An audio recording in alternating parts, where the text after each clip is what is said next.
27, 28 March 1 തീയതികളിൽ സമാപനം കുറിക്കുന്ന അതിമഹത്തായ സമ്മേളന പരിപാടികളുടെ ആശയങ്ങളും വിഷയങ്ങളും വിളിച്ചറിയിച്ചുകൊണ്ട് ഇപ്പോൾ നിങ്ങളെല്ലാവരുടെയും അനുഗ്രഹാശിസ്സുകളോടുകൂടി മഹാനായ സയ്യിദ് അലി ബാഫഖി തങ്ങൾ സാദാത്തുക്കളുടെയും നേതാക്കളുടെയും സാന്നിധ്യത്തിൽ നമ്മുടെ തലസ്ഥാനത്ത് വെച്ച് കൈമാറിയ പതാകയുമായി നമ്മുടെ ഹൈവേ മാർച്ച് ആരംഭം കുറിക്കുകയാണ്. അല്ലാഹു ജല്ല ജലാലുഹു രാഷ്ട്രത്തിനും സമൂഹത്തിനും സർവ്വജനങ്ങൾക്കും ഉപകാരപ്രദമായ ആശയങ്ങളും ആദർശങ്ങളും വിതരണം ചെയ്ത് രാഷ്ട്രത്തിനും സമൂഹത്തിനും നന്മ വിതക്കുന്ന ഒരു യാത്രയായി നമ്മുടെ പാരത്രിക ലോകത്തിന് ഉപകാരപ്രദമായ ഒരു പ്രവർത്തനമായി നമ്മുടെ ഈ പ്രവർത്തനം സ്വീകരിക്കുമാറാകട്ടെ എന്നാമുഖമായി പ്രാർത്ഥിച്ചുകൊണ്ട് ഇതിൽ ഇവിടെ ഒഴിച്ചുകൂടുകയും എത്തിച്ചേരുകയും സഹകരിക്കുകയും പ്രവർത്തിക്കുകയും ഇത് പ്രൗഢഗംഭീരമാക്കാൻ അധ്വാനിക്കുകയും ചെയ്ത എല്ലാ ആളുകൾക്കും ഞാൻ ആദ്യമായി അഭിനന്ദനങ്ങളും നന്ദിയും അർപ്പിക്കുകയാണ്. നീണ്ട ഒരു പ്രസംഗത്തിന്റെ ആവശ്യമില്ലാത്ത വിധം നമ്മുടെ പ്രമേയവും അതോടനുബന്ധിച്ചുള്ള വിഷയങ്ങളുമെല്ലാം നമ്മുടെ നേതാക്കൾ ഇവിടെ വിവരിച്ചു കഴിഞ്ഞിട്ടുണ്ട്. അതുകൊണ്ട് തന്നെ നമുക്ക് ഇനിയും ഒരുപാട് വേദികളിൽ സംസാരിക്കാനുമുണ്ട്. അതിനാൽ നീണ്ട ഒരു പ്രസംഗം ഉദ്ദേശിക്കുന്നില്ല. നമ്മളെല്ലാം മനുഷ്യരാണ്. മനുഷ്യൻ മറ്റ് ജീവികളിൽ നിന്ന് എല്ലാം വ്യത്യസ്തമാണ്.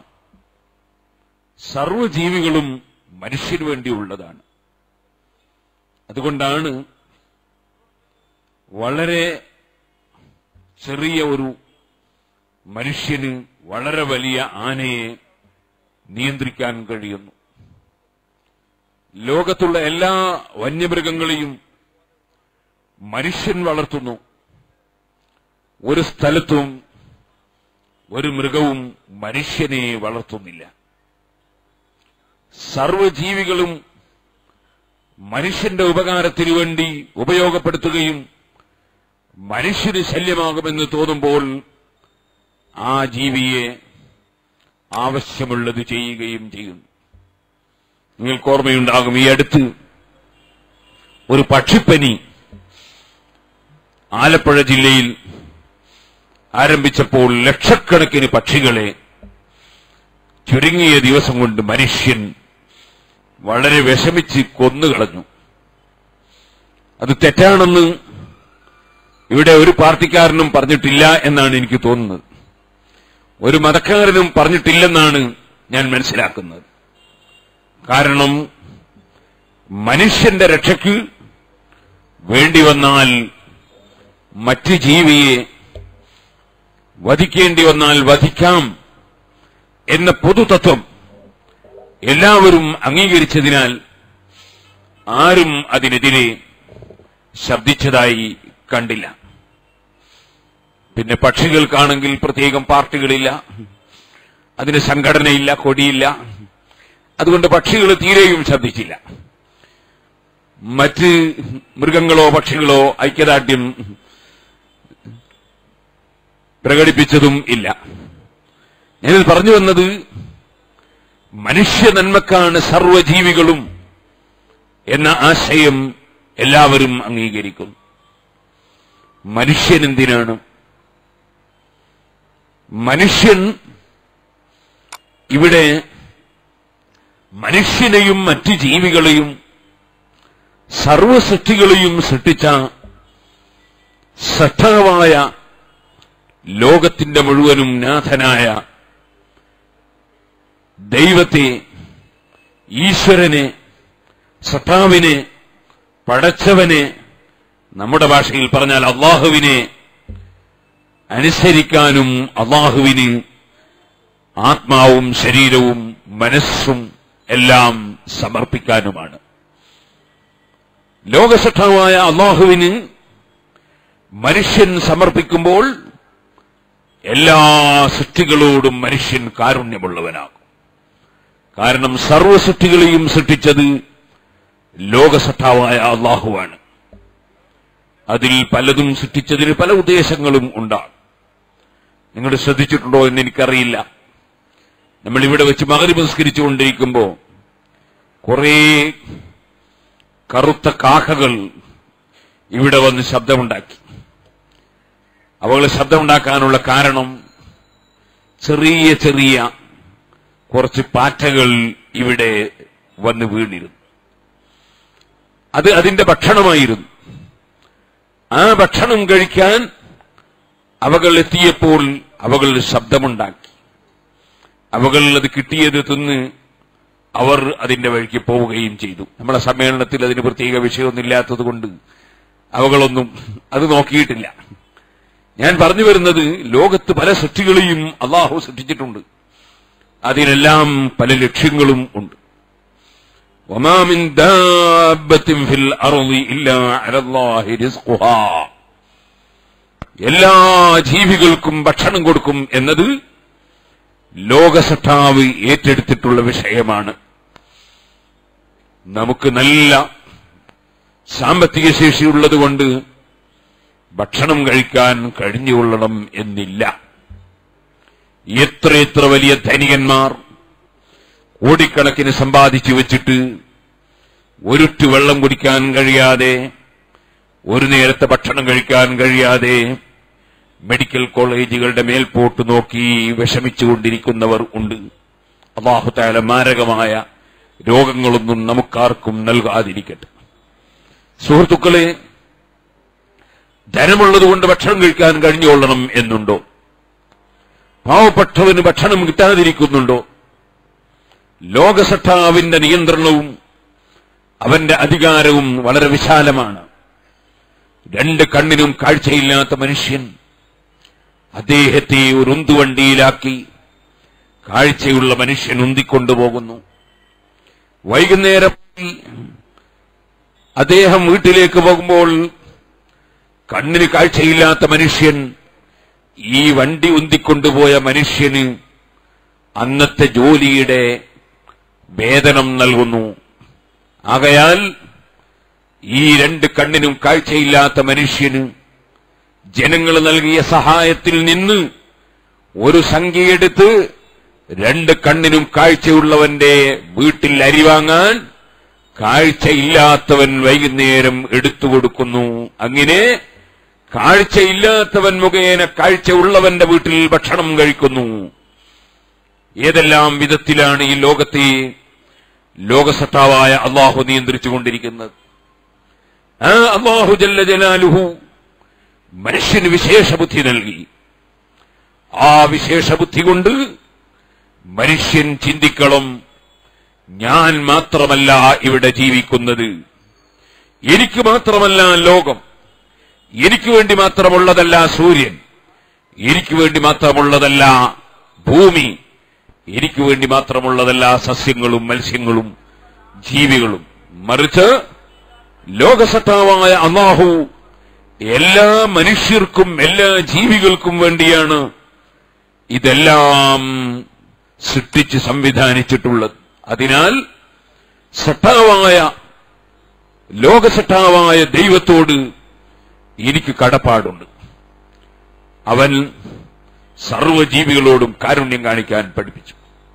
അതുകൊണ്ടാണല്ലോ മഹാനായ മുഹമ്മദ് റസൂലുള്ളാഹി സ്വല്ലല്ലാഹു അലൈഹി വസല്ലം ഒരു പൂച്ചയോട് കാരുണ്യം കാണിക്കാതെ പൂച്ചയെ പിടിച്ച് കെട്ടിയിട്ട കാരണത്താൽ ഒരു സ്ത്രീ നരകാവകാശിയായിപ്പോയി എന്ന് സമൂഹത്തെ പഠിപ്പിച്ചു. നേരെ മറിച്ച് വെള്ളം ആവശ്യമുണ്ടെന്ന് മനസ്സിലാക്കിയ ഒരു മനുഷ്യൻ, ആ മനുഷ്യന്റെ മുന്നിൽ വെള്ളത്തിന് ദാഹിച്ച് അദ്ദേഹം കിണറ്റിൽ നിന്ന് വെള്ളം കുടിച്ച് കയറിയപ്പോൾ പാവപ്പെട്ട ഒരു നായ നനവുള്ള സ്ഥലം നക്കുന്നത് കണ്ടപ്പോൾ ഇതിലിറങ്ങി ഷൂ അഴിച്ചെടുത്ത് ആ നായക്ക് വെള്ളം കോരിയെടുത്തും കയറുമില്ലാത്ത ഷൂ കടിച്ചു പിടിച്ച് മേൽപോട്ടേക്ക് കയറി വന്ന് നായക്ക് വെള്ളം കൊടുത്തതിനാൽ അദ്ദേഹത്തിന്റെ പാപം പുറത്തുപോയി എന്ന് മഹാനായ മുഹമ്മദുർ റസൂലുള്ളാഹി സല്ലല്ലാഹു അലൈഹി വസല്ലം പഠിപ്പിച്ചു. നമുക്ക് നായകളോട് കടപ്പാടുണ്ട്, നമുക്ക് സർവ്വജീവികളോടും കടപ്പാടുണ്ട്, എല്ലാ വിഭാഗത്തോടും കടപ്പാടുണ്ട്. നേരത്തെ ഇവിടെ പ്രസംഗിച്ച നേതാക്കൾ സൂചിപ്പിച്ചതുപോലെ സർവ്വമതക്കാരോടും മതമില്ലാത്തവരോടും മനുഷ്യരോടും മൃഗങ്ങളോടുമൊക്കെ കടപ്പാടുണ്ട്. ആ കടപ്പാടുകളെല്ലാം ലോകസത്താവിനോടുള്ള കടപ്പാടാണ്. കാരണം എല്ലാവരെയും സൃഷ്ടിച്ചവരും സംരക്ഷിക്കുന്നവനും അല്ലാഹുവാണ്. ഇതുകൊണ്ടായിരുന്നു മഹാനായ ഖലീലുല്ലാഹി ഇബ്രാഹിം അലൈഹിസ്സലാത്തു വസ്സലാം പാവപ്പെട്ടവർക്ക് ഭക്ഷണം കൊടുക്കുന്നതിൽ വലിയ താല്പര്യമുള്ള ആ മഹാൻ സമീപത്ത് ഭക്ഷണം ആവശ്യപ്പെട്ടുകൊണ്ട് എത്തിച്ചേർന്ന ഒരു വ്യക്തിയോട് നീ ഏത് വിശ്വാസക്കാരനാണെന്ന് ചോദിച്ചപ്പോ ഞാനൊരു മജൂസിയാണ്, തീരെ ആരാധിക്കുന്ന ആളാണ് എന്ന് മറുപടി പറഞ്ഞപ്പോ ലോകസത്താവായ പടച്ചവന്റെ ഭക്ഷണം തീരെ ആരാധിക്കുന്ന നിനക്ക് ഞാനിപ്പോൾ തരാൻ ഉദ്ദേശിക്കുന്നില്ല എന്ന് പറഞ്ഞ് തിരിച്ചയച്ചപ്പോൾ അല്ലാഹു ഇബ്രാഹിം നബി അലൈഹിസ്സലാമിനെ വിളിച്ച് തിരുത്തി. ഓ ഇബ്രാഹിം, അദ്ദേഹത്തിന് വയസ്സെത്രയുണ്ട്, നിങ്ങൾ അദ്ദേഹത്തിന് എന്തുകൊണ്ട് ഭക്ഷണം കൊടുത്തില്ല? ഇബ്രാഹിം നബി അലൈഹിസ്സലാത്തു വസ്സലാം ലോകസത്താവായ ഭക്ഷണത്തിന്റെ ഉടമയായ നിന്നെ ആരാധിക്കുന്നതിന് പകരം സൃഷ്ടിയായ തീയെ ആരാധിക്കുന്നത് കൊണ്ടാണ് ഞാൻ ഭക്ഷണം നൽകാതിരുന്നതെന്ന് പറഞ്ഞപ്പോ ഓ ഇബ്രാഹിമേ, അദ്ദേഹം ഇത്രയും കാലം ഇവിടെ ജീവിച്ചത് ഞാൻ ഭക്ഷണം കൊടുത്തിട്ടല്ലേ? എന്നെ അദ്ദേഹം ആരാധിക്കുന്നില്ലെന്ന് എനിക്കറിയില്ലേ? എന്നിട്ട് ഞാൻ അദ്ദേഹത്തിന് ഭക്ഷണം കൊടുത്തില്ലേ? അതിനാൽ ഇവിടെ മതവും ആദർശവും ആശയവും ഭക്ഷണം കൊടുക്കുന്ന സ്ഥലത്ത് നോക്കേണ്ടതില്ല എന്ന വിശാലമായ കാഴ്ചപ്പാട് ഖലീലുല്ലാഹി ഇബ്രാഹിം അലൈഹിസ്സലാത്തു വസ്സലാമിനെ വിളിച്ചറിയിച്ച ലോകസത്താവായ അല്ലാഹു ജല്ല ജലാലുഹു ആ അറിയിച്ചതനുസരിച്ച് അദ്ദേഹത്തെ തിരിച്ചു വിളിച്ച് ഇബ്രാഹിം നബി അലൈഹിസ്സലാത്തു വസ്സലാം ആ മജൂസിക്ക് ആഗ്നേയനായ അഗ്നിയെ ആരാധിക്കുന്ന മനുഷ്യന് ഭക്ഷണം കൊടുത്തു. ഭക്ഷണം കിട്ടിയപ്പോൾ അദ്ദേഹം ചോദിച്ചു, ഇബ്രാഹിം, നിങ്ങളുടെ നേരത്തെയുള്ള നയം തിരുത്താൻ എന്താണ് കാരണം? ഇബ്രാഹിം നബി അലൈഹിസ്സലാത്തു വസ്സലാം പറഞ്ഞു, ലോകസത്തമായ പടച്ചവൻ എന്നെ തിരുത്തി. അവരെന്നോട് ചോദിച്ചു, ഇത്രയും കാലമായി എന്നെ ആരാധിക്കാതെ ഞാൻ അദ്ദേഹത്തിന് ഭക്ഷണം കൊടുത്തില്ലേ? നിങ്ങൾ ഒരു നേരത്തെ ഭക്ഷണത്തിന് ഏതാണ് കക്ഷി എന്ന് നോക്കേണ്ടതുണ്ടോ? അതുകൊണ്ടാണ് നിന്നെ വിളിച്ച് ഞാൻ ഭക്ഷണം തന്നത് എന്ന് പറഞ്ഞപ്പോഴാണ് അദ്ദേഹം ചിന്തിച്ചത്, ലോകസത്താവ് എത്ര കാരുണ്യമുള്ള രാജാവാണ്. ഒരു നേരത്തെ ഭക്ഷണം ഇബ്രാഹിം അലൈഹിസ്സലാത്തു വസ്സലാം എനിക്ക് തരാതിരുന്നപ്പോൾ ഇബ്രാഹിമിനെ വിളിച്ച് തിരുത്തി ലോകസത്താവായ ദൈവം. ഞാൻ ആരാധിക്കുന്നത് തീയിനെയാണ്.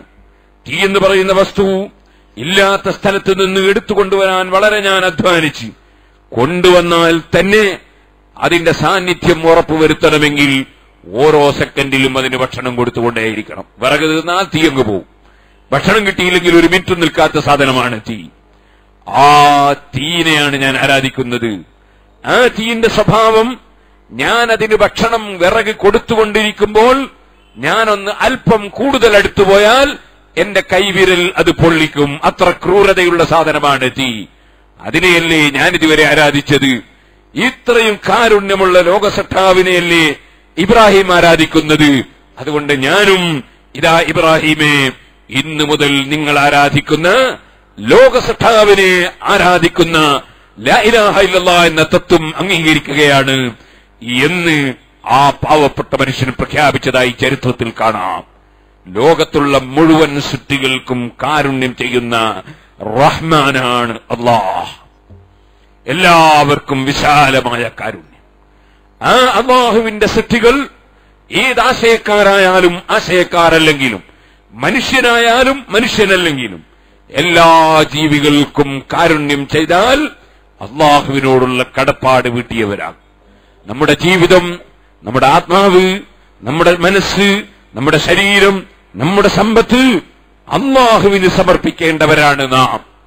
അല്ലാഹുവിന് സമർപ്പിക്കുമ്പോൾ അത് എല്ലാ വിഷയത്തിലും നമ്മുടെ സമർപ്പണം എത്തിച്ചേരും. അതുകൊണ്ടാണ് പരിശുദ്ധ ഖുർആൻ വമൻ യുസ്ലിം വജ്ഹഹു ഇലല്ലാഹി വഹുവ മുഹ്സിൻ, ആത്മാർത്ഥതയോടുകൂടി ഒരു മനുഷ്യൻ അവന്റെ ശരീരത്തെ അല്ലാഹുവിന് സമർപ്പിച്ച് ജീവിക്കുന്നുവെങ്കിൽ ഫഖദ് ഇസ്തംസക ബിൽ ഉർവത്തിൽ വുസ്ഖാ, ഒരിക്കലും മുറിഞ്ഞു പോകാത്ത കയറിൽ മുറുകെ പിടിച്ച വിജയിയാണവൻ. വൈലല്ലാഹി ആഖിബത്തുൽ ഉമൂർ, സർവ്വ വിഷയത്തിന്റെയും പര്യവസാനം അല്ലാഹുവിലേക്കാണ് എന്ന ബോധത്തോടുകൂടി മനുഷ്യൻ ജീവിക്കണം എന്ന് ഉത്ബോധിപ്പിച്ചിട്ടുള്ളത്. നമ്മൾ പ്രത്യേകിച്ചും യുവാക്കൾ അവരുടെ യൗവനം നല്ല കാര്യത്തിലും മാത്രം അർത്ഥപൂർണമായ വിധത്തിൽ സമർപ്പിക്കാൻ അവരുടെ മുന്നേറ്റങ്ങളിൽ അവർ സന്നദ്ധരാകണം. ഇന്ന് യുവാക്കളെ വഴിതിരിച്ചുവിടാൻ വേണ്ടി ധാരാളം പൈശാചിക പ്രവണതകൾ നടമാടിക്കൊണ്ടിരിക്കുന്ന ഒരു യുഗത്തിലാണ് നാം ജീവിക്കുന്നത്. പ്രത്യേകിച്ചും ഈ ആധുനിക യുഗത്തിലെ ഒരു പ്രധാനപ്പെട്ട വിഷയമാണ് സോഷ്യൽ മീഡിയകൾ. ഈ സോഷ്യൽ മീഡിയകളിലൂടെ അക്രമങ്ങൾ വളർത്താനും ഭീകരത വികസിപ്പിക്കാനും വർഗീയത ഉണ്ടാക്കാനും തെറ്റിദ്ധാരണകൾ സൃഷ്ടിക്കാനും അകന്നു ജീവിക്കാനുള്ള പ്രചോദനം നൽകാനും പലരും പലവിധത്തിലും ശ്രമിച്ചുകൊണ്ടിരിക്കുന്ന ഒരു കാലഘട്ടത്തിലാണ് നാം ജീവിക്കുന്നത്. അതിനു പകരം മനുഷ്യർ പരസ്പരം അടുക്കാനും സ്നേഹവും കാരുണ്യവും പ്രചരിപ്പിക്കാനും ഏത് സംവിധാനങ്ങളും നമ്മൾ ഏർപ്പെടുത്തേണ്ടതുണ്ട്. നേരത്തെ ഇവിടെ സൂചിപ്പിച്ചതുപോലെ പല ലഹരികളും മനുഷ്യനെ കാർന്നു തിന്നുകൊണ്ടിരിക്കുകയാണ്. ലഹരിയിൽ തന്നെ ലഹരിയുള്ളവർ പലരും ലോകത്ത് ജീവിച്ചുകൊണ്ടിരിക്കുകയാണ്. നമുക്ക് ജീവിതത്തിന് ലോകസത്തമായ റബ്ബ് മാർഗരേഖ തന്നിട്ടുണ്ട്. അതാണ് സുമ്മ ജഅൽനാക അലാ ശരീഅത്തിൻ മിനൽ അംരി ഫത്തബിഹാ വലാ തത്തബി അഹ്വാ അല്ലദീന ലാ യഅലമൂൻ. വിവരമില്ലാത്ത ആളുകൾ അവരുടെ ശാരീരിക ഇച്ഛക്കനുസരിച്ച് അവരെ കൊണ്ടുവരുന്ന ആശയങ്ങളെയോ അവരെ വിളിക്കുന്ന വിഷയങ്ങളിലോ നിങ്ങൾ ചെന്നുപോകാതെ അത് ഫോളോ ചെയ്യാതെ നിങ്ങൾ ലോകസത്താവായ അള്ളാഹുവിന്റെ നിയമസംഹിതകൾ അംഗീകരിച്ച് നിങ്ങളെ ജീവിതം നയിക്കണം. അങ്ങനെ വരുമ്പോൾ അവിടെ അക്രമത്തിനോ അനീതിക്കോ യാതൊരു സ്ഥാനവും ഇല്ല. നീതി മാത്രം. ആരോട് നീതി? ഇങ്ങോട്ട് ആക്രമിച്ചവനോട് വരെ നീതി. അതാണ് പരിശുദ്ധ ദീനുൽ ഇസ്ലാമിന്റെ കാഴ്ചപ്പാട്. നിങ്ങൾ കണ്ടില്ലേ, മഹാനായ സയ്യിദുന അലി ഇബ്നു അബീ താലിബ് റളിയല്ലാഹു അൻഹു ഭരണം നടത്തുന്ന കാലം അലി ഇബ്നു അബീ താലിബ് തങ്ങളുടെ പടത്തൊപ്പി ഒരു ദിവസം നഷ്ടപ്പെട്ടു പോയി. ആ നഷ്ടപ്പെട്ടു പോയ പടത്തൊപ്പി തെരഞ്ഞു നോക്കി കണ്ടില്ല. മഹാനവറുകൾ പിറ്റേ ദിവസം നടന്നു പോകുമ്പോൾ ഒരമുസ്ലിം സഹോദരന്റെ കൈവശത്തിൽ ആ പടത്തൊപ്പി കണ്ടെത്തി. ഇതെന്റേതാണ്, എനിക്ക് തരണമെന്നാവശ്യപ്പെട്ടപ്പോ അദ്ദേഹം അത് കൊടുക്കാൻ തയ്യാറായില്ല. അദ്ദേഹം അവകാശവാദം ഉന്നയിച്ചു. എന്റേതാണെന്ന് പറഞ്ഞു, എന്റെ കൈവശത്തിലാണെന്ന് അദ്ദേഹം തെളിവായി അദ്ദേഹത്തിന്റെ കൈവശാവകാശം അദ്ദേഹം ചൂണ്ടിക്കാണിച്ചു. ഇബ്രാഹിം നബി അലൈഹി സ്വലാത്തു വസ്സലാം പറഞ്ഞു, എന്റെ സാധന മഹാനായ അലി റളിയല്ലാഹു അൻഹു പറഞ്ഞു, ഇതെന്റെ സാധനമാണ്, നിനക്ക് ഞാൻ വിറ്റിട്ടില്ല, വെറുതെ തന്നിട്ടില്ല, പിന്നെ നിന്റേതാവൂല, അതുകൊണ്ട് എന്റേതാണ്. പക്ഷെ അദ്ദേഹം പറഞ്ഞു, ബൈനി വബൈനക ഖാദിൽ മുസ്ലിമീൻ, മുസ്ലിമീങ്ങളുടെ ജഡ്ജിയായ ശുറൈഹുൽ ഖാദിയുടെ കോടതിയിൽ നിങ്ങൾക്ക് കേസ് പറയാം. നേരത്തെ ഇവിടെ സൂചിപ്പിച്ചില്ലേ, നമ്മുടെ അലി അബ്ദുള്ള സാഹിബ് കോടതിയിൽ കേസ് കൊടുത്ത് എന്നിട്ട് വിചാരണ ചെയ്ത് എന്നിട്ട് കോടതി തീരുമാനം പറഞ്ഞിട്ട് വേണം ഒരാളെ നടപടി സ്വീകരിക്കാൻ. അല്ലാതെ ആർക്കും ഭരണാധികാരിയായ അലി ഇബ്നു അബീ താലിബ് റളിയല്ലാഹു അൻഹു രാഷ്ട്രത്തലവനായിട്ട് പോലും അദ്ദേഹത്തിന്റെ വസ്തു കൈവശപ്പെടുത്തിയ അമുസ്ലിം സഹോദരനെതിരെ നടപടി സ്വീകരിക്കാതെ ജഡ്ജിയെ സമീപിക്കാമെന്ന് പറഞ്ഞപ്പോ അത് വളരെ ന്യായമാണ്, ഞാൻ കോടതിയിലേക്ക് പോകാം. മഹാനായ സുറൈഹുൽ ഖാദി റളിയല്ലാഹു അൻഹു കോടതിയിൽ പോയി, എന്റെ പടത്തൊപ്പി അദ്ദേഹം കൈവശപ്പെടുത്തിയിരിക്കുന്നു, അതെനിക്ക് തരുന്നില്ല എന്ന് കംപ്ലൈന്റ് പറഞ്ഞപ്പോ ജഡ്ജി ഇദ്ദേഹം ഭരണാധികാരിയല്ലേ എന്ന് മനസ്സിലാക്കി തീരുമാനം പറഞ്ഞിട്ടില്ല. ഇസ്ലാമിന്റെ ജഡ്ജിയായ സുറൈഹുൽ ഖാദി റളിയല്ലാഹു അൻഹു ചോദിച്ചു, നിങ്ങളുടേതാണ് എന്ന് നിങ്ങൾ പറയുന്നു, അദ്ദേഹത്തിന്റെ വിവരണം ഞാൻ കേൾക്കട്ടെ. രണ്ട് ഭാഗവും കേൾക്കാതെ വിധി പറയാൻ പറ്റില്ല. ആ യഹൂദിയായ അല്ലെങ്കിൽ മജൂസിയായ മനുഷ്യരോട് ഇങ്ങനെ അലി ഇബ്നു അബീ താലിബ് അമീറുൽ മുഅ്മിനീൻ നിങ്ങളുടെ കൈവശമുള്ള പടത്തൊപ്പി അദ്ദേഹത്തിന്റേതാണെന്ന് പറയുന്നുണ്ടല്ലോ. അദ്ദേഹത്തിന്റെ മറുപടി, ഞാൻ അമീറുൽ മുഅ്മിനീനെ തെറ്റിദ്ധരിക്കുന്നില്ല, ഇതെന്റേതാണ്, ഇതെന്റെ കൈവശത്തിലാണ്, എന്റെ കൈവശത്തിലാണെന്നത് തെളിവാണ്. കൈവശത്തിലാവുക എന്നത് ഒരു തെളിവാണ്. ഏതാണെന്ന് അദ്ദേഹം സമ്മതിക്കുന്നില്ലല്ലോ. ആ സ്ഥിതിക്ക് നിങ്ങളുടേതാണ് എന്നതിന് 2 സാക്ഷികൾ വേണം, വിശ്വസ്തരായ 2 സാക്ഷികൾ വേണം. അലിറുല്ലാഹു പറഞ്ഞു, 2 തരാം. ഒന്ന് എന്റെ മകൻ ഹസൻ, അദ്ദേഹത്തിന് അറിയാം അതെന്റേതാണ്. മറ്റൊന്ന് എന്റെ അടിമ കമ്പർ, അവർ 2 പേരും സാക്ഷി നിൽക്കും, എന്റേതാണ്. ഉടനെ തന്നെ കോടതിയിലെ ജഡ്ജി പറഞ്ഞു, അലി ഇബ്നു അബീ താലിബ് നിങ്ങളുടെ മകൻ ഈ കേസിൽ സാക്ഷിക്ക് പറ്റില്ല. സുബ്ഹാനല്ലാഹ്. റജുലുൻ മിൻ അഹ്ലിൽ ജന്ന, സ്വർഗാവകാശിയാണെന്ന് മുഹമ്മദ് നബി സല്ലല്ലാഹു അലൈഹി വസല്ലം പറഞ്ഞ മുഹമ്മദ് നബി സല്ലല്ലാഹു അലൈഹി വസല്ലമയുടെ മകളുടെ മകനായ എന്റെ പ്രിയപ്പെട്ട മകൻ ഹസൻ റളിയല്ലാഹു അൻഹു കോടതിയിൽ സാക്ഷിക്ക് പറ്റില്ലെന്നോ. അപ്പോഴാണ് ജഡ്ജിയായ പണ്ഡിതനായ സുറൈഹുൽ ഖാദി പറഞ്ഞു, ഓ അമീറുൽ മുഅ്മിനീൻ, അത് ഞാനും വിശ്വസിക്കുന്നു, അദ്ദേഹം സ്വർഗാവകാശിയാണ്, കള്ളം പറയൂല, വാക്ക് ലംഘിക്കൂല, സംശുദ്ധമായി ജീവിതം നയിക്കുന്ന ആളാണ്. പക്ഷേ ഇസ്ലാമിന്റെ ഭരണകൂടത്തിനൊരു നിയമമുണ്ട്. ആ നിയമമാണ് ബാപ്പക്കനുകൂലമായി മകൻ സാക്ഷി പറഞ്ഞാൽ കോടതിയിൽ എടുക്കൂല, ബാപ്പക്കനുകൂലമായി മകൻ സാക്ഷി പറഞ്ഞാൽ കോടതിയിൽ സ്വീകരിക്കൂല. അതുകൊണ്ടാണ് നിങ്ങളുടെ മകൻ സാക്ഷിക്ക് പറ്റൂല എന്ന് ഞാൻ പറയും. ഈ കേസിൽ പറ്റൂല. അലി റളിയല്ലാഹു അൻഹു എന്ത് ചെയ്തു? നിയമം കയ്യിലെടുത്തോ? അലി റളിയല്ലാഹു അൻഹു ഉറപ്പാണ് എന്റേതാണ് വസ്തു. പക്ഷേ അവിടെ നിയമം കയ്യിലെടുക്കുന്നതല്ലേ തീവ്രവാദം, അതല്ലേ ഭീകരവാദം. അതിന് അലി റളിയല്ലാഹു അൻഹു ഭരണാധികാരിയായിട്ട് പോലും നിയമം കയ്യിലെടുത്തില്ല. നിയമം അനുസരിക്കണമെന്ന നിലക്ക് മഹാനായ സയ്യിദുനാ അലി ഇബ്നു അബീ താലിബ് പറഞ്ഞു, ഓ യഹൂദി, ആ തൊപ്പി നിനക്ക് ഞാൻ പൊരുത്തപ്പെട്ട് സന്തോഷത്തോടെ തന്നിരിക്കുന്നു. കാരണം എനിക്ക് വേറെ സാക്ഷിയില്ല, ഞാൻ പോവുകയാണ്, കോടതിയെ അനുസരിക്കുന്നു. മഹാനായ അലി റളിയല്ലാഹു അൻഹു തിരിച്ചു പോകുമ്പോ വിളിക്കുകയാണ് ഈ യഹൂദി, പോകല്ല, നിങ്ങൾക്ക് ഇത് നിങ്ങളുടേതാണെന്നതിനൊരു സാക്ഷിയുണ്ട്, അത് നിങ്ങളെ മകനല്ലാത്തൊരു സാക്ഷിയുണ്ട്. അതാരാ? അത് ഞാൻ തന്നെയാണ്. എനിക്കറിയാമോ ഇത് നിങ്ങളുടേതാണെന്ന്. ഞാൻ ഇതുവരെ പറഞ്ഞത് കള്ളമാണ്. ഞാൻ നിങ്ങളുടെ വസ്തു നിങ്ങളോട് നഷ്ടപ്പെട്ടു പോയപ്പോൾ കൈവശപ്പെടുത്തിയതാണ്. അതുകൊണ്ട് ഞാൻ തന്നെ സാക്ഷിയാണ്, ഇത് നിങ്ങളുടേതാണ്. മഹാനായ അലി ഇബ്നു അബീ താലിബ് റളിയല്ലാഹു അൻഹുവിനോട് പറഞ്ഞു, ഇത്രയും അച്ചടക്കമുള്ള, ഇത്രയും നിയമം ലംഘിക്കാതെ ജീവിക്കുന്ന, ഇത്രയും അച്ചടക്കമുള്ള, ഇത്രയും സത്യസന്ധതയുള്ള, ഇത്രയും നീതി പുലർത്തുന്ന ഒരു സമൂഹവും ഒരു മതവും ഒരു നേതൃത്വവും ഒരു അനുയായികളും, അതിൽ ഞാനും ഒരു മെമ്പറാകുന്നു. അശ്ഹദു അല്ലാ ഇലാഹ ഇല്ലല്ലാഹ് അശ്ഹദു അന്ന മുഹമ്മദൻ റസൂലുള്ളാഹ്. അദ്ദേഹം ഇസ്ലാം മതം സ്വീകരിക്കുന്നു. മഹാനായ അലി ഇബ്നു അബീ താലിബ് റളിയല്ലാഹു അൻഹു, തൊപ്പി ഞാൻ നിനക്ക് തന്നതാണ്, തന്ന സാധനം തിരിച്ചു വാങ്ങുക എന്നത് മുഹമ്മദ് നബി സല്ലല്ലാഹു നിങ്ങൾ വിരോധിച്ചതാണ്. അതിനാൽ അത് ഞാൻ തിരിച്ചു വാങ്ങൂല, അത് നീ തന്നെ എടുത്തോ. അതിന്റെ പുറമെ എന്റെ വകയിൽ ഒരു കുതിരയെയും കൂടി നിനക്ക് ഞാൻ സമ്മാനം തരുന്നു. അലി റളിയല്ലാഹുവിന്റെ കുതിരയെയും കൂടി കൊടുക്കുന്നു. സുഹൃത്തുക്കളെ, ഈ മതത്തിന്റെ അനുയായികളായ മുസ്ലിമീങ്ങൾ, അവർ പ്രത്യേകിച്ചും മുസ്ലിം യുവാക്കൾ, ആ മതത്തിന്റെ ആശയവും നയവും ജീവിതത്തിലൂടെ പകർത്തി സമൂഹത്തെ ബോധ്യപ്പെടുത്താൻ വേണ്ടി ശ്രമിക്കണം. അതാണ് SYS ഇവിടെ പ്രവർത്തിച്ചുകൊണ്ടിരിക്കുന്നത്.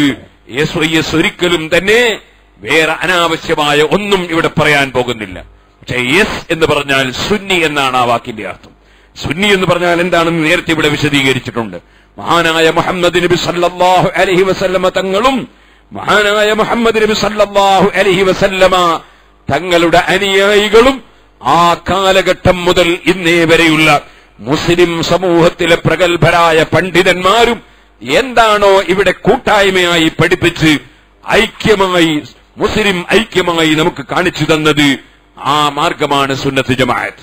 നമ്മൾ മറ്റുള്ള മതക്കാരുമായി ശണ്ട കൂടാനും അതുപോലെ തന്നെ വർഗീയത ഉണ്ടാക്കാനും പാടില്ലാത്തതുപോലെ മുസ്ലിം സമുദായം ഭിന്നിക്കാനും പാടില്ല.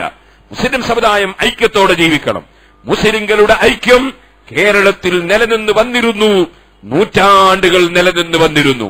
ആ ഐക്യം തകർക്കാൻ വേണ്ടി മുസ്ലിമീങ്ങളുടെ മുൻഗാമികളായ പണ്ഡിതന്മാര് പഠിപ്പിച്ച വിശദീകരണം, പരിശുദ്ധ ഖുർആനിന്റെ വ്യാഖ്യാനം, ഹദീസുകളുടെ വിശദീകരണം, കർമ്മശാസ്ത്രപരമായ നിയമം, വിശ്വാസപരമായ ആദർശം, അതിലെല്ലാം സ്വന്തത്തിൽ കയറിക്കൂടി അറിവില്ലാതെ കയറിച്ചെന്ന് ഖുർആൻ ദുർവ്യാഖ്യാനം ചെയ്തുകൊണ്ട് മുഹമ്മദ് നബി സല്ലല്ലാഹു അലൈഹി വസല്ലമ തങ്ങളുടെ ഹദീസുകൾ ദുർവ്യാഖ്യാനം ചെയ്തുകൊണ്ട് മഹാന്മാരായ പണ്ഡിതന്മാര് പഠിപ്പിച്ച കർമ്മശാസ്ത്രത്തെയും വിശ്വാസകാര്യങ്ങളെയും ചോദ്യം ചെയ്തുകൊണ്ട് മുസ്ലിം ഉമ്മത്തിൽ എല്ലാ വീടുകളിലും മഹല്ലുകളിലും ഭിന്നിപ്പുണ്ടാക്കിയവർ പുത്തനാശയക്കാരാണ്. ഇവിടെ സുന്നികൾ എവിടെയും ഭിന്നിപ്പുണ്ടാക്കിയിട്ടില്ല. സുന്നികൾ നേരത്തെ നടന്നു വരുന്ന അതേ വിശ്വാസത്തിലും അതേ കർമ്മത്തിലും നടന്നു വരികയാണ് ചെയ്തത്. പക്ഷേ നിങ്ങൾക്കറിയാം, മക്ക ഷരീഫിൽ ലോക മുസ്ലിങ്ങളുടെ കേന്ദ്രത്തിൽ, മദീന ഷരീഫിൽ ലോക മുസ്ലിങ്ങളുടെ കേന്ദ്രത്തിൽ അവിടെ ജുമാ നിസ്കാരം ഇന്ന് വെള്ളിയാഴ്ച നടത്തിയിട്ടുണ്ട്. 2 ബാങ്ക് കൊടുത്തുകൊണ്ടാണ് ജുമാ നടന്നത്. അവിടെ ആ പ്രദേശത്ത് ധാരാളം ഭാഷക്കാർ പള്ളിയിൽ ജുമഅക്ക് പങ്കെടുത്തിട്ടുണ്ട്. പക്ഷേ ബാങ്ക് കൊടുത്ത അതേ ഭാഷയിൽ തന്നെയാണ് നിസ്കാരവും ഖുതുബയും നിർവഹിച്ചത്. ഭാഷ സദസ്യരുടെ ഭാഷ നോക്കിയിട്ട് കർമ്മത്തിന്റെ ഭാഷ മാറ്റിയിട്ടില്ല. നിങ്ങൾ ചിന്തിച്ചിട്ടുണ്ടോ? പരിശുദ്ധ റമദാനിൽ കഴിഞ്ഞ വർഷവും 20 റക്അത്താണ് അവിടെ തറാവീഹ് നിസ്കരിച്ചത്. അവിടെ എണ്ണം ചുരുക്കിയിട്ടില്ല. മഹാനായ ഇമാം അബൂ ഹനീഫ, ഇമാം മാലിക്, ഇമാം അഹ്മദ് ഇബ്നു ഹംബൽ, ഇമാം ഷാഫിഈ റളിയല്ലാഹു അൻഹും തുടങ്ങിയ മഹാരഥന്മാരായ പണ്ഡിതന്മാര് പഠിപ്പിച്ചതുപോലെ മുഹമ്മദ് നബി സല്ലല്ലാഹു അലൈഹി വസല്ലം അനുയായികൾ കാണിച്ചു തന്നതുപോലെ 20 റക്അത്ത് തറാവീഹാണ് റമദാനിൽ നിസ്കരിച്ചത്. ആ മദീന ശരീഫിൽ ഇന്നും നിങ്ങൾ നോക്കിയാൽ പള്ളിയോട് ചേർന്നുകൊണ്ട് വലിയ പച്ചക്കുബ്ബയുള്ള വലിയ ജാറമാണ്. അതിന്റെ ഉള്ളിൽ ഏറ്റവും വലിയ 3 മഹാന്മാർ അവിടെ അന്ത്യവിശ്രമം കൊള്ളുകയാണ്. അങ്ങനെ പരിശുദ്ധ ഇസ്ലാമിന്റെ ആദർശവും ആശയവും മുസ്ലിം ലോകത്തെമ്പാടും നിലനിൽക്കുകയാണ്. ആ ഇസ്ലാമിക ആദർശത്തിന് കടക്ക് കത്തിവെച്ചുകൊണ്ട് മുസ്ലിമീങ്ങളല്ല, അവർ മുശ്രിക്കീങ്ങളാണ്, ഇസ്ലാമിന്റെ പുറത്താണ് എന്ന് വാദിച്ചുകൊണ്ട് കുടുംബങ്ങളിൽ കലഹം വെച്ചവർ മരിച്ച വീട്ടിൽ വെച്ച് ഇപ്പോൾ നിങ്ങൾ കണ്ടില്ലേ, സൗദി അറേബ്യയിലെ രാജാവ് അബ്ദുള്ള രാജാവ് മരിച്ചപ്പോൾ ഖുർആനോത്ത് നടക്കുകയാണ്. ലോകത്തുള്ള ഏത് രാഷ്ട്രത്തലവന്മാര് മരിക്കുമ്പോഴും ഖുർആനോത്ത് നടക്കുകയാണ്. പക്ഷേ മരിച്ച വീട്ടിൽ വെച്ച് പരിശുദ്ധ ഖുർആനോതുമ്പോൾ ചിലര് ബഹളം വെക്കുകയാണ്. അവിടെ മാതൃഭൂമി വായിച്ചാൽ, മറ്റേതെങ്കിലും പത്രം വായിച്ചാൽ അവർക്കൊരു കുഴപ്പമില്ല. ഖുർആനോതുമ്പോഴേക്ക് ബഹളം വെക്കുകയാണ്. പരിശുദ്ധമായ ഖുർആൻ പാരായണത്തെ എതിർക്കുകയാണ്. മയ്യത്ത് കൊണ്ടുപോകുന്ന സമയത്ത് ലാ ഇലാഹ ഇല്ലല്ലാഹ് എന്ന ഏറ്റവും മഹത്തായ വചനം ചൊല്ലുമ്പോൾ ബഹളം വെക്കുകയാണ്. അങ്ങനെ മുസ്ലിം സമുദായത്തിൽ ഭിന്നിപ്പുണ്ടാക്കിയ കക്ഷികൾ ആ കക്ഷികളെ പ്രതിരോധിക്കണമെന്നും ഇസ്ലാമിൽ ഭിന്നിപ്പുണ്ടാക്കാൻ പാടില്ലെന്നും ഇസ്ലാം പൂർവകാലത്ത് നടന്നു വന്ന അതേ ഐക്യത്തിൽ തന്നെ നിലനിർത്തണമെന്നും പറയുക മാത്രമാണ് സുന്നത്ത് ജമാഅത്തിന്റെ നേതാക്കളും പ്രവർത്തകരും ചെയ്തിട്ടുള്ളത്. അതുകൊണ്ട് തന്നെ SYS എന്ന ഈ മഹത്തായ പ്രസ്ഥാനം 1954 സമസ്ത കേരള ജമിയത്തുൽ ഉലമ വിഭാവനം ചെയ്യുന്ന മുസ്ലിം കൂട്ടായ്മ, ആ കൂട്ടായ്മ ആദർശരംഗത്തും ആശയരംഗത്തുമുള്ള ശരിയായ കൂട്ടായ്മ, ആ കൂട്ടായ്മക്ക് വേണ്ടി അധ്വാനിക്കാനും പ്രവർത്തിക്കാനും തുടങ്ങി ആരംഭിച്ച് അൽഹംദുലില്ലാ ആയിരക്കണക്കിന് സാന്ത്വന പ്രവർത്തനങ്ങളും സാധുക്കളുടെ കണ്ണീരൊപ്പുന്ന പ്രവർത്തനങ്ങളും സമൂഹത്തിനും രാഷ്ട്രത്തിനും സേവനം ചെയ്യുന്ന പ്രവർത്തനങ്ങളുമായി SYS അതിന്റെ ജൈത്രയാത്ര തുടർന്നുകൊണ്ടിരിക്കുകയാണ്. ഈ മഹത്തായ സംഘടന 60 വർഷം കൊണ്ട് ഇവിടെ ഉണ്ടാക്കിയ വിദ്യാഭ്യാസപരമായ വിപ്ലവങ്ങളും സാമൂഹ്യ സാംസ്കാരിക മണ്ഡലങ്ങളിൽ അത് ചെയ്ത സേവനങ്ങളുമൊക്കെ വിളിച്ചോതി ഇനിയും ഒരുപാട് സേവനങ്ങളും സംഭാവനകളും ചെയ്യാൻ വേണ്ടി ഈ മഹത്തായ സംഘടനയുടെ 60ാം വാർഷികം ആയപ്പോൾ നേരത്തെ സൂചിപ്പിച്ചതുപോലെ 25ാം വാർഷികവും 40ാം വാർഷികവും 50ാം വാർഷികവും ഒക്കെ കൊണ്ടാടിയ നമ്മൾ തന്നെ അൽഹംദുലില്ലാ ഇപ്പോൾ 60ാം വാർഷിക സമ്മേളനവും കൊണ്ടാടുകയാണ്. അതിന്റെ സമ്മേളനമാണ് ഈ വരുന്ന 26, 27, 28 തീയതികളിലും മാർച്ച് 1-ാം തീയതിയും എടരിക്കോട് കോട്ടക്കൽ എടരിക്കോട് വെച്ച് നടക്കാൻ പോകുന്നത്. അതിന് വിശാലമായ മൈതാനി ഒരുങ്ങിക്കഴിഞ്ഞിരിക്കുകയാണ്. വലിയ വയൽ അതിനുവേണ്ടി ഒരുങ്ങിക്കഴിഞ്ഞിരിക്കുകയാണ്. 26-ാം തീയതി 25,000 വരുന്ന സഫ്വ അംഗങ്ങൾ, അവർ കറകളഞ്ഞ പ്രവർത്തകരായി ഈ രാഷ്ട്രത്തിന് സമർപ്പിക്കപ്പെടുന്ന പ്രവർത്തകരാണ്. ഇവിടെയുള്ള പ്രവർത്തകരാണ് ഇന്ന് ഇവിടെ റാലി നടത്തി ഈ പരിപാടിയെ പ്രകമ്പനം കൊള്ളിച്ചിട്ടുള്ളത്. ഞാൻ പറഞ്ഞു വരുന്നത് 25,000 സഫ്വ അംഗങ്ങൾ ഉൾക്കൊള്ളുന്ന ഒരു ദിവസത്തെ ക്യാമ്പ്. ആ ക്യാമ്പിൽ 25,000 ആളുകൾക്കും പണ്ഡിതന്മാരുടെ ക്ലാസുകളും ചർച്ചകളൊക്കെ കൊടുത്തുകൊണ്ട് പിറ്റേ ദിവസം മുതൽ 3 ദിവസം 15,000-ഓളം വരുന്ന പ്രതിനിധികൾ പങ്കെടുക്കുന്ന ക്യാമ്പും അവസാന ദിവസം ക്യാമ്പിന് പുറമെ സമാപന സമ്മേളനവും വിദേശങ്ങളിലും നാട്ടിലും ഇന്ത്യയുടെ മറ്റു പല ഭാഗങ്ങളിലുമുള്ള ധാരാളം നേതാക്കളും പണ്ഡിതന്മാരും നമ്മുടെ രാഷ്ട്രത്തിന്റെ വിഷയങ്ങളിൽ ഭരണ സംവിധാനമുള്ള മുഖ്യമന്ത്രി അടക്കമുള്ള പലരും പങ്കെടുത്തുകൊണ്ടുള്ള ആ വലിയ സമ്മേളനം ആ സമ്മേളനത്തിൽ നിങ്ങളെല്ലാം എത്തിച്ചേരണമെന്ന്